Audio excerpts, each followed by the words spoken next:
comes to buzzwords, nothing in recent history has been more overused or misunderstood than storytelling. Just a quick search of the internet will reveal that there are more than 200 TED Talks tagged with hashtag storytelling. So today we're going to dive into what is it really, why is it so important, and how can we do it better? Here on The Scoop, I am joined by international award-winning author and storyteller Miri Rodriguez, who, amongst many amazing things, is currently serving as the Senior Storyteller for Future of Work here at Microsoft. Welcome to The Scoop, Miri. I'm so excited to be here. Thank you for having me, Karen. It's so amazing. Let's start first talking about your book. Okay. It recently won a pretty big award. Can you tell me a little bit about your book and that amazing award that you've won? Yes, so my book is called Brand Storytelling. It published in the middle of the pandemic, March 2020, as all things, Miri happened. And I was very surprised when it actually received the Silver Stevie Award for business. So I'm really excited. Also got other awards such as the New York City Award, Big Book Award, so many awards. It's also been recognized as one of the best PR books of all time. I know, it's crazy. It's amazing. Congratulations. Thank you. And very well deserved. Thank you. Now, as a master artist of storytelling, I can't think of anybody better than to give us the inside track on what is it? Yeah. What is it? Yes. And how have people been doing it wrong? Yeah, I actually start talking about that in my book because it is something very overused. I think people don't understand, and it needs to be clarified that storytelling is a twofold approach, and it's a long-term approach. It's not marketing.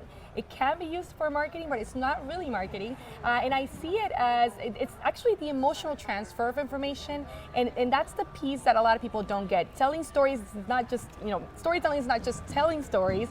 It's really a design approach with intention, with empathy, with inclusion, taking the parts of story, the elements, the attributes, all of it from a design approach to deliver something that connects to the audience. It's really experiential, like experiential marketing, it really is.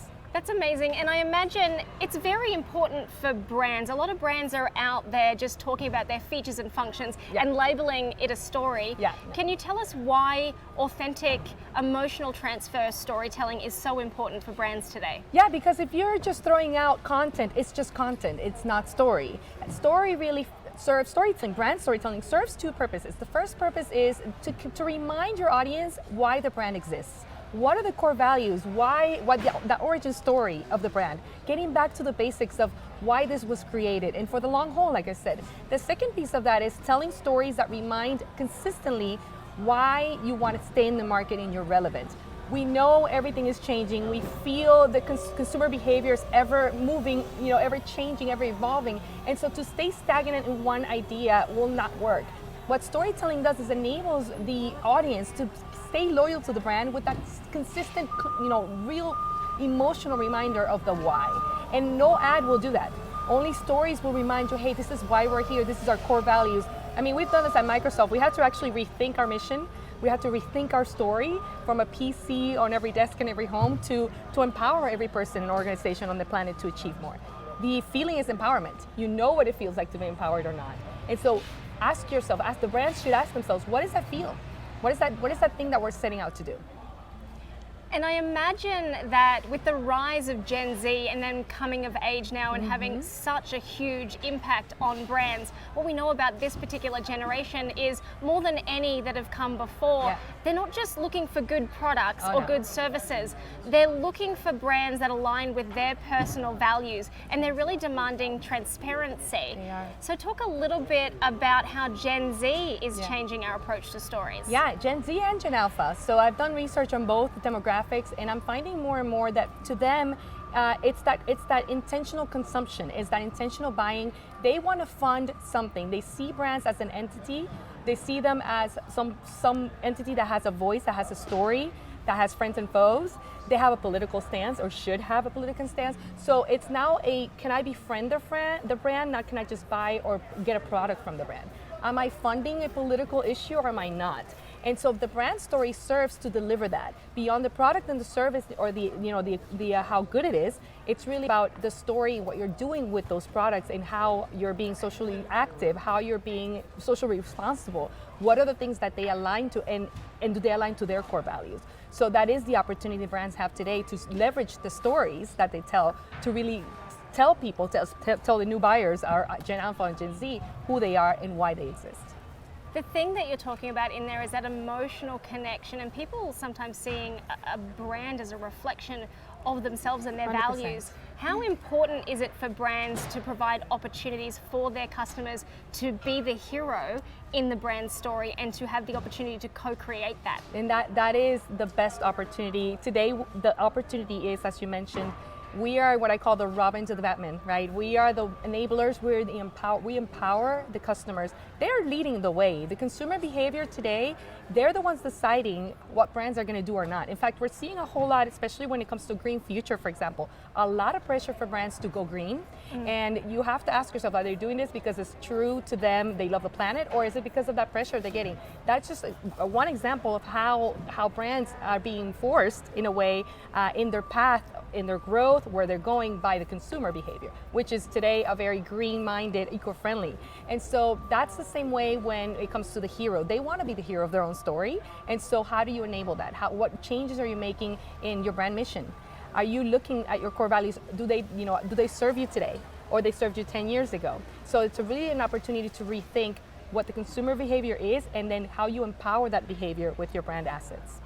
And how important is it to actually do what you say you're going to? We see a lot of companies jumping on the bandwagon, going out and announcing something that aligns to whatever the movement of the month is, but not many of them go back and show their proof points or remain committed. Are you seeing brands falling into this trap, and how can they avoid it? I am. I'm actually going to talk about that today. So you're getting ahead of me, but I am going to talk about that in the EMS. I'm seeing a lot of brands make promises because it sounds good, and what's really crazy is that nobody's keeping them accountable to who's fulfilling the promises and when. So you hear a lot of by 2025, by 2030, when we get there, who has said, hey, did you do this? It just sounds good on paper, and it's a promise that they're making. And here's what's gonna happen. You're gonna see a lot of bottom line being impacted by that, because the brand story makes a promise beyond the product and service. Before, the product and the service was the promise. Today, it's the brand story. So whatever you're telling your consumers today, your audience, they're gonna hold you to that later on. So I'm seeing a lot of that movement, and I'm here to encourage brands to really think about how authentic their movements and the promises they're making with their brand story is. And if it's not, you have a chance to continue evolving it, because we're all evolving. So does the brand story. That's fabulous. Yeah. Now, you say something that I love and I'm very curious about, because right now I don't understand it, but you talk about how you change people from storytellers into story lords. It sounds amazing. What is a story lord? What's the difference? How do I become one? Okay. So you can become a story lord by thinking of story as a product. And so from a design perspective, you're consistently designing stories, prototyping them, if you will. A lot of people look at story as something they deliver as content, and so when you move away from that, that's just a storytelling. But when you are a storyteller, when you want to become a story lord, now you change your mindset. When you take UX or design thinking, for example, you look at any product that you design, you're never happy with it. You're always looking for better ways to improve it, how to make it better, how to evolve it. That's the same idea with story lording. Story lording is about you never being satisfied with the story, knowing that there's always a layer of intersectionality that you can add. There's always something that can be done to make the story better, and you're never really fully satisfied, because the reality is, just like the brand is evolving, you're evolving as a storyteller. And so you have an opportunity, especially today, to continue including inclusion and empathy into your story, vulnerability, really thinking about the elements and saying, how can we make this better today? What can we add? And not just fall into the bandwagon of channels or algorithms, but really getting creative in your own space and saying, I think my audience needs to see this today, or I think we need to step back and look at another angle, or I think we need to create a V team and do something different. That is the story lording, is you really owning that as a creative, less than a content manager, more as a creative. Fabulous. You mentioned something there, it's a magical word, which I think is a nice bridge here. algorithms. Yes. The robots are writing copy for They're us here. now. The machines are here. The machines are here. Can a robot be taught to love? You know, we talk about empathy, right? Can robots have empathy?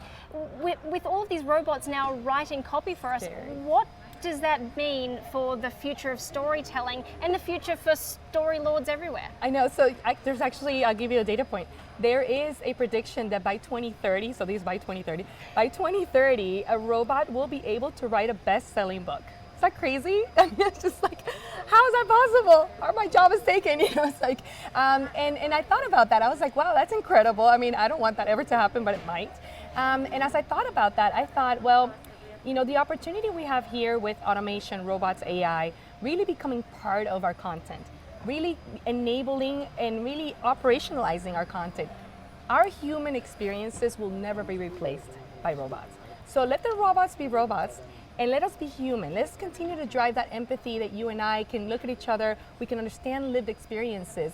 Robots won't have that. So will they be able to love? Maybe in the algorithm space that we can call that experience love. But the reality is you and I know that there's a deeper connection at the human level, and that's what we will never replace. And so human stories will always be. If I read a best-selling novel, romantic novel by a robot, it's gonna hit different than if you wrote a novel about your stories and I'm like, oh, Fallon, that's a good story, you know? So I think we're always gonna have that idea that stories are human. It's human cognitive abilities that we've always had, and so they will always be a special place for human stories.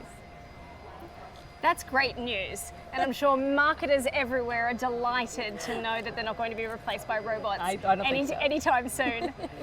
So I know it's difficult to choose favorites, but who's telling the best brand stories around right now and why? You know, I've always admired Coca-Cola as a brand.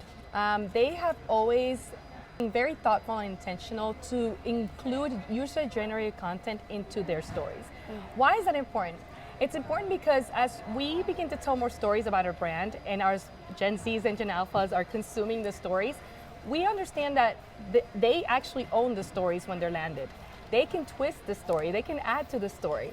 And so Coca-Cola has been ahead of the game in the sense that they've already used that strategy. They create the mini microsites, they use that content integrated as part of their stories. And so they've already, taken that next step, I think, that so many brands are afraid to take, of like, oh, if I create an opportunity for feedback or response or connection from my consumers, they might say something we don't like.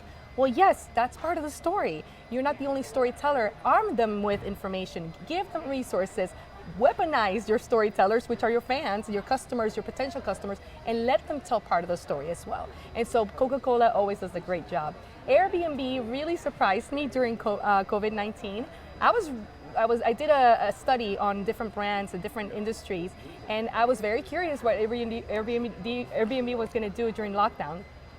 And I love that they began to use emotional empathy toward their consumers. They began to really build brand loyalty. Instead of taking, they began to give back, creating spaces like, hey, let's be alone together. Let's do these experiences where we can do digital travel.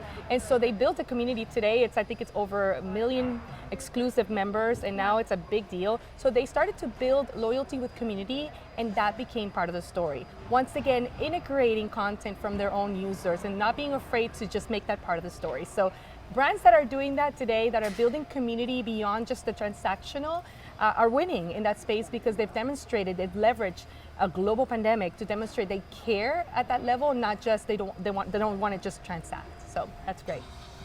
Fabulous. Now, you've come here to speak. We're going to enter the lightning round. I know that I got a little bit ahead of you before, yes, but you're getting up on stage.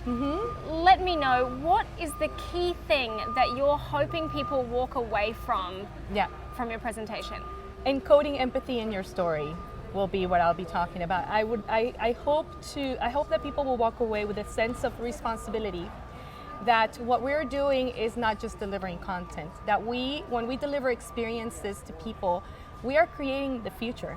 And so we don't know what that future looks like, but we are actively today shaping that future with the stories we're telling, with the experiences that we are creating.